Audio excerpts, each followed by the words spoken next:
500 quarry அனுமதி பெற்று ஓடுதுன்னா நூற்றுக்கணக்கான குவாரி அனுமதி இல்லாம ஒரு குவாரி வெடி வைக்கிறான் போறான் லாரி நூற்றுக்கணக்கான அரசுக்கு தெரியாதா?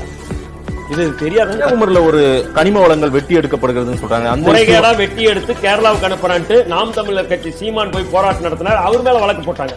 அதாவது கனிம வள கொலையை தடுக்கணும்னு அரசுக்கு சொல்றவங்க மேலே வழக்கு பாயுது. கடத்துறவனுக்கு பாதுகாப்பா காவல்துறை பாதுகாப்பு.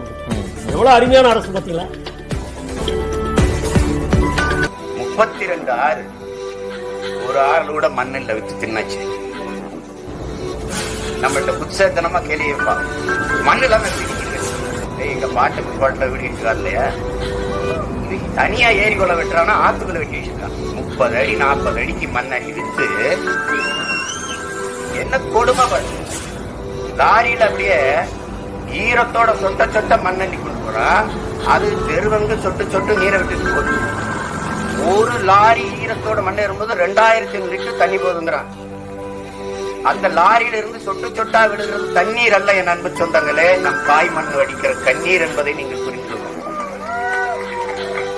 என் அருமை பிள்ளைகளே, என்னை கடத்துறா நீங்க பார்க்காம இருக்கிறீர்களே, எதிர்காலத்தில் குடிக்க குடிக்க தண்ணி இல்லாமல் செத்து போவீர்களே என்று வேதனையில் நம் பூமி தாய் சிந்திய கண்ணீர் தான் அது. குமரி மாவட்டம் குளச்சல் தொகுதிக்குட்பட்ட கப்பியரை பேரூராட்சியிலிருந்து தேர்ந்தெடுக்கப்பட்டவர் தான் ஆன்சி சோபாராணி அவர்கள்.